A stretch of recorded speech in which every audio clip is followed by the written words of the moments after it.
सुशोभित मराल पृष्ठ तत्व ब्रह्म वेद श्रुति पुराण रूपिणी मां लेखनी मयूर पंख छांड अंधकार दे सप्त स्वर दात्री विधात्री पूर्ण ज्ञान लोक दात्री झंकार तार दे सितार को संभार अंब यति लय गति कर दे अमर सार दे तेरे दरबार लेके सपने हजार में आया तेरे दरबार लेके सपने हजार में आया यदि जो हो सके तो काम एक कर सार दे यदि जो हो सके तो काम एक कर सार दे मेरे शब्दों में खनक वाणी में झंकार दे दे सबको दिया है माँ मुझको भी अपना प्यार दे दे सबको दिया है माँ मुझको भी अपना प्यार दे दे मिल जाए मुझे वो कलम सच कहे जो सदा मेरे शब्द शब्द में हर पल रहे देश प्रेम आ जाओ देवी शारदे पुत्र बुला रहा है आसन ही लगा लो હું એક શિક્ષક છું શિક્ષકને કદી નમાલો ગણતા નહીં હું સમાજનું હૃદય ધબકતું સ્થાનને કદી મારા હણતા નહીં હું એક શિક્ષક છું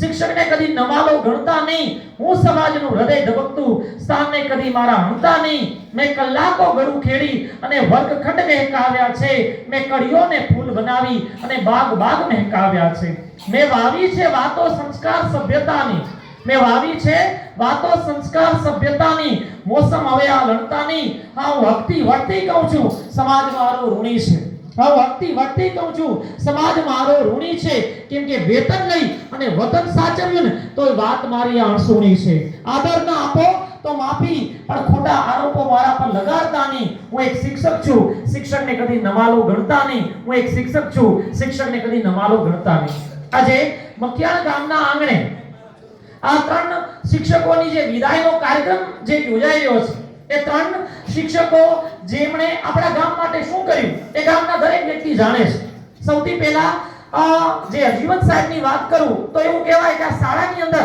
એમણે શૂન્યમાંથી જાણે સર્જન કર્યું આ શાળા હરજીવન સાહેબ આવ્યા પહેલા કેવી હતી આપણે બધા જાણીએ છીએ એના પછી એમણે ગામની અંદર અને શાળાની અંદર કેટલી વિવિધ પ્રવૃત્તિઓ કરી અને વિદ્યાર્થીઓને આગળ વધારવા માટે જે પ્રયત્ન કર્યા એ પ્રયત્ન કદાચ અવર્ણનીય છે આજે હું રાજ્ય કક્ષા અને નેશનલ કક્ષા સુધીની સ્પર્ધામાં વક્તવ્યમાં જે હું આગળ વધી રહ્યો છું એનો સૌથી વધારે શ્રેય કોઈને જાતો હોય તો હરજીવન સાહેબને એમણે આવી અને આ શાળાની અંદર દર વર્ષે 15મી ઓગસ્ટ અને 26મી જાન્યુઆરીના કે દરેક વિદ્યાર્થીને ભાગ લેવાનો કોઈ એક વક્તવ્ય રજૂ કરવાનું અને એમના જ પ્રયત્નોનું પરિણામ છે કે આજે હું આટલી સ્પર્ધાઓમાં આગળ જઈ શક્યો છું અને એમના વિશે આગળ ઘણા બધા વિદ્યાર્થીઓ વાત કરી ચૂક્યા એટલે વાત હું પુનરાવર્તિત કરતો નથી ત્યારબાદ રાજેન્દ્ર સાહેબ કે જેમની અસ્ખલિત સંસ્કૃત વાણી એક શિક્ષક એવો હોવો જોઈએ એના શ્રેષ્ઠતમ ઉદાહરણોમાં મેં આજ સુધી બહુ ઓછા શિક્ષકો જોયા એમાં કદાચ રાજેન્દ્ર સાહેબ આવે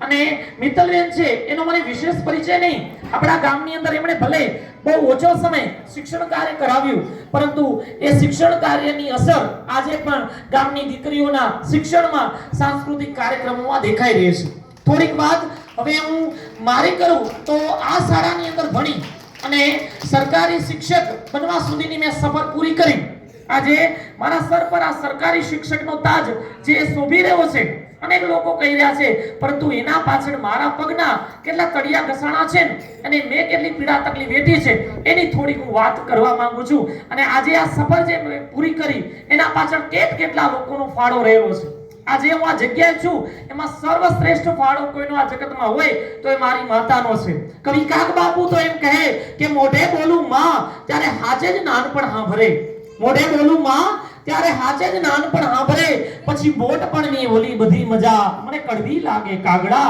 પછી બોટપણની ઓલી બધી મજા મને કડવી લાગે કાગડા ત્રાજવે તોલે તોલાય નહીં અને ચાકડે ઘાટ ઘડાય નહીં ત્રાજવે તોલે તોલાય નહીં અને ચાકડે ઘાટ ઘડાય નહીં આખા બ્રહ્માંડમાં મૂલાય બધું એક માના હૈયાને મૂલવાય નહીં આખા બ્રહ્માંડમાં મૂલવાય બધું એક માના હૈયાને મૂલવાય નહીં એવું કહેવાય છે કે એક માતા છે ને એ 100 શિક્ષકોની ગરજ સારે છે અને મારી માતા તો અભણમાં હતી એને એક અક્ષર પણ નહોતો આવડતો પરંતુ એનું નાનપણથી મારા જ્યારે નાનપણ હતું ત્યારથી એમણે સપનું સેવેલું કે મારો આ દીકરો આગળ જાય હું બહુ ખરાબ એવી પરિસ્થિતિમાંથી નીકળેલો છું ગામનો દરેક વ્યક્તિ એનો સાક્ષી રહેલો છે કે મેં કેટલી પીડા તકલીફ ભોગવી છે મારી જે માતા છે એની પરિસ્થિતિ બહુ ખરાબ. અમે કહેવાય કે ગામની અંદર એક સમય સૌથી ખરાબ પરિસ્થિતિ આર્થિક રીતે ગણાતી હોય ને તો એમાં અમારું ઘર આવતું. મારી માતાને ટીબી ની બીમારી હતી, એની દવા લેવા માટેના પૈસા છે ને એ કઈ રીતે ભેગા કરતા એ અમારી પરિસ્થિતિ જાણે.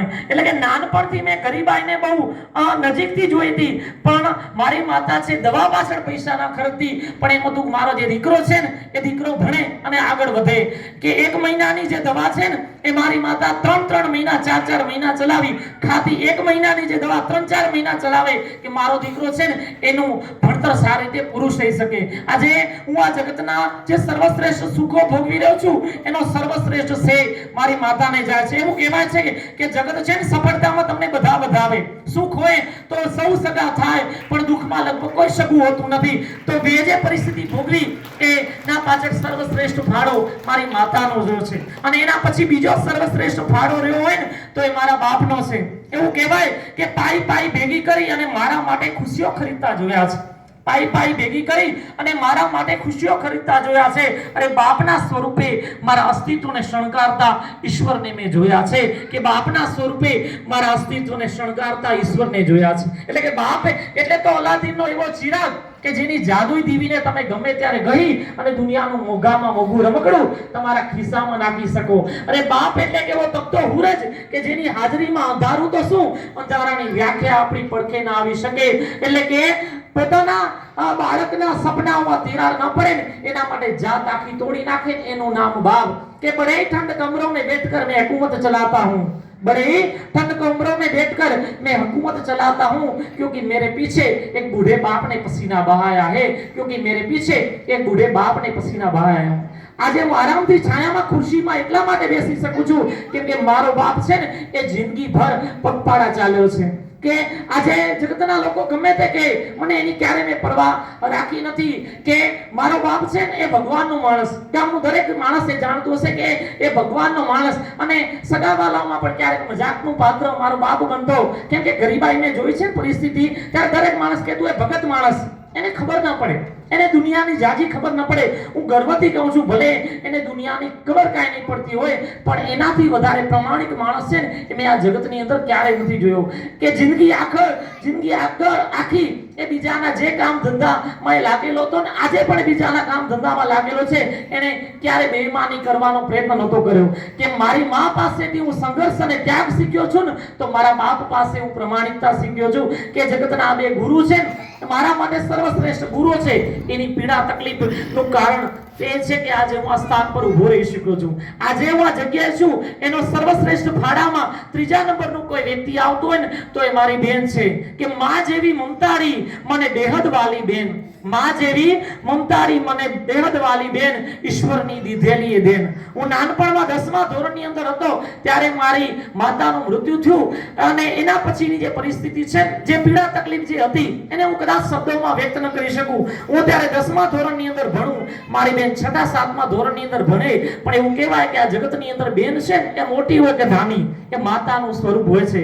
માને જેમ મારી બેને મને સાચવ્યો, એને પોતાનું ભણતર છોડી દીધું અને ભણવા પાછળ મારે જે ફી ભરવાની આવે ને, ફી ભરવાના જ્યારે પૈસા નહોતા ને ત્યારે મારી બેન પેલી 4 વાગે ઉઠી, ઘરના બધા કામ પૂરા કરી અને 6 વાગે ગામના દરેક ખેતરો છે ને એ ખેતરોની અંદર મજૂરી કરવા માટે ગઈ હતી. ગામના લોકો બધા એવું કહેતા કે બેન કમાય છે અને ભાઈ ભણે છે. જગત કહેતું રહ્યું, હું સાંભળતો રહ્યો. મેં જે પીડા તકલીફ, હું જ્યારે 10મા ધોરણની અંદર મારી માતા જે મૃત્યુ પામીને એનો ત્યાગ હતો, એ ત્યાગને મારે એમનો મેળે જવા નહોતો દેવો. જગત ભલે જે કહેતું રહ્યું હું એ સાંભળતો રહ્યો. મારી બેને જે પીડા તકલીફ વેઠી એના કારણે હું આજે આ સ્થાન પર પહોંચી શક્યો છું. મારા માટે સર્વશ્રેષ્ઠ ફાળો કોઈ આપ્યો હોય તો 4થા નંબરમાં એ મારો ભાઈ આવે કે જેણે પણ ઘરની પરિસ્થિતિ બહુ સારી રીતે સમજી, બાકીના યુવાનો જે કરતા હોય એ સમયે એણે ઘરની જવાબદારીઓ સંભાળી લીધી. અને એના પછી એવું કહેવાય કે સફળ પુરુષની પાછળ એક સ્ત્રીનો હાથ હોય છે.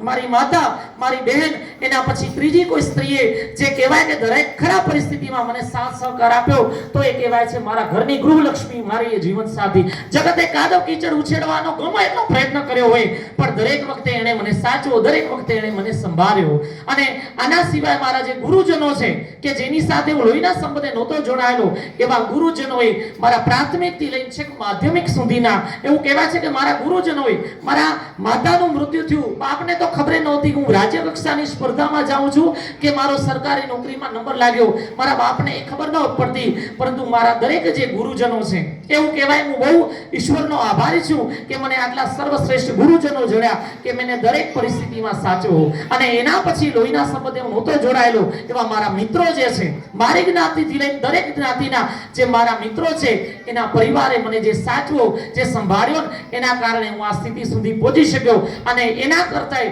હવે એવું કહેવાય કે સર્વશ્રેષ્ઠ ગુરુ હોય તો એ સમય છે કે પરિસ્થિતિ છે. તમે કદાચ ખરાબ સમય કે જગતમાં જેની વસમી સફર હોતી નથી ને, એને શું હોય છે જગત એની ખબર હોતી નથી. જગતમાં જો તમે પીડા તકલીફ ના ભોગવો ને તો તમને સફળતાની કદાચ કિંમત સમજાય નહીં, કે સફળતાઓ સુધી તમે પહોંચી શક્યો નહીં. જગત મને કહેતું રહ્યું કે આખો દિવસ ચોપડા વાંચે છે, મગજ પટકી જશે, ઘરથી ક્યાંય બહાર નીકળતો નથી.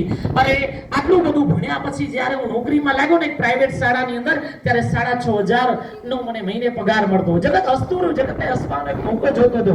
અરે આવડું ભણ્યો છતાં 6,500 ની નોકરી. હવે એમને મારે કઈ રીતે સમજાવવું કે સરકારી નોકરીની તૈયારી માટે તમારે ગાંધીનગર, અમદાવાદ જેવા શહેરોમાં જવું પડે, લાખોની તમારે ફી આપવી પડે ને, અને એના પછી પણ તમે અથાગ મહેનત કરો, એના પછી પણ તમે 0.1 0.2 થી તમે રહી જાઓ છો ને, કેટલી પીડા તકલીફ ભોગવવી પડે.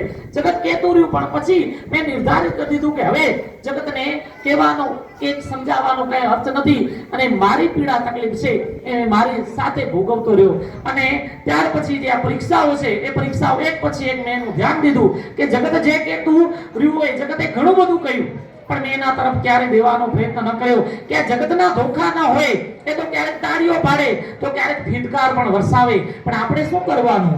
મારા મહાદેવજીની માબત હસતા હસતા ઝેર પી લેવાનું. કે જગત છે કે તારે કે દોરંગી દુનિયા છે, એ ક્યારેક વખાણ પણ કરે, કે ક્યારેક ફીટકાર પણ વરસાવે, એનો ક્યારેક અફસોસ ન કરવાનો હોય. અને મારી આ જે સફર છે, હું સરકારી શિક્ષક બન્યો, એમાં મારા માતા પિતાથી લઈ મારા ગુરુજનો, મારા શિક્ષકો, મારા મિત્રો, જેમણે પણ જે અત્યાર સુધી તલભાર જેટલો પણ જે મને સાથ સહકાર આપ્યો, એના પાછળ એમનો હું આભાર છું.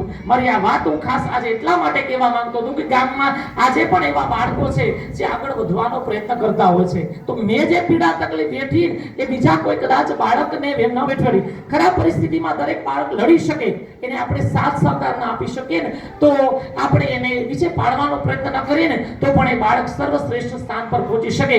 કહેવાનો મારો ઉદ્દેશ એટલો જ છે. કદાચ મારી આ વાણીથી કદાચ કંઈ વધારે કહી ગયું હોય કે કોઈની લાગણી દુભાઈ હોય, તો હું તમારું માફી ચાહું છું. અને આ સફર સુધી જેમણે મને સાથ સહકાર આપ્યો, મારા રાઘવેન્દ્ર રામની પરમ કૃપા, મારી કુળદેવી શેષના પરમ આશીર્વાદ, અને આશાપુરાની પરમ કૃપાથી હું આજે આ સ્થાન પર પહોંચી શક્યો છું. મેં જે પીડા તકલીફ ભોગવી, એનો મને આ ફળ મળ્યો, એનો મને આનંદ છે. અસ્તુ, જય ભારત.